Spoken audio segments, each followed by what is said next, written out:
నమస్తే. బంగారంలో ఇన్వెస్ట్ చేయాలనుకునే వారికి సావరియన్ గోల్డ్ బాండ్లు బెస్ట్ ఆప్షన్ అనే చెప్పుకోవచ్చు. వీటితో ఫిజికల్ గోల్డ్ కంటే ఎక్కువ బెనిఫిట్స్ ఉంటాయి. రిజర్వ్ బ్యాంక్ ఆఫ్ ఇండియా ప్రతి ఆర్థిక సంవత్సరంలో జారీ చేయబోయే సావరియన్ గోల్డ్ బాండ్స్ ట్రాన్స్లను వాటి జారీ రిడెంప్షన్ తేదీలను ప్రకటిస్తుంది. ఈ గోల్డ్ బాండ్ల కాలపరిమితి 8 సంవత్సరాలు ఉంటుంది.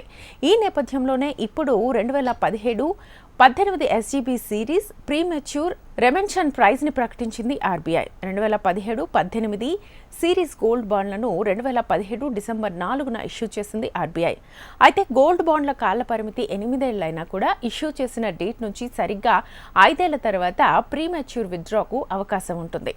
ఈ క్రమంలోనే 2017-18 SGB series premature redemption price ప్రకటించడం జరిగింది. ఈ సిరీస్ గోల్డ్ బాండ్ల ఇష్యూ ధర గ్రాముకు 2,961 కాగా ఇప్పుడు ప్రీమెచ్యూర్ రెడెంప్షన్ ప్రైస్ గ్రాముకు 7,646గా ఖరారు చేసింది ఆర్బీఐ. ఈ లెక్కన ఈ 7 ఏళ్ల కాలంలో గ్రాముపై 4,685 రూపాయలు లాభం వచ్చిందని అర్థం. అంటే ఇది ఇష్యూ ధరతో పోలిస్తే ఏకంగా 158.22% ఎక్కువ. దీనికి నిర్దేశించిన వడ్డీ కూడా అదనంగా వస్తుంది.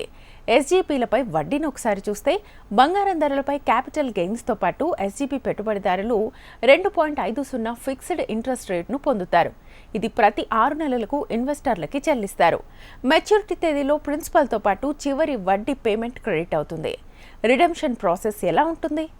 బాండ్ మెచ్యూరిటీకి 1 నెల ముందు పెట్టుబడిదారులు బ్యాంక్ నుంచి నోటిఫికేషన్ని అందుకుంటారు. మెచ్యూరిటీ తేదీలో చివరి వడ్డీ చెల్లింపు, అసలు సహా ఆదాయం నేరుగా ఎస్జీబీకి లింక్ అయిన బ్యాంక్ అకౌంట్లో జమ అవుతుంది. అకౌంట్ నెంబర్ లేదా ఈమెయిల్ ఐడి వంటి బ్యాంక్ అకౌంట్ వివరాల్లో మార్పులుంటే పెట్టుబడిదారులు తమ bank, stock holding corporation of India limited లేదా పోస్ట్ ఆఫీస్కు ముందుగా తెలియజేయాల్సి ఉంటుంది. ఎస్జీబీ అకౌంట్లకు సంబంధించిన ఏవైనా వ్యక్తిగత వివరాలను అప్డేట్ చేయాల్సి ఉన్నా సంబంధిత సంస్థలను సంప్రదించొచ్చు.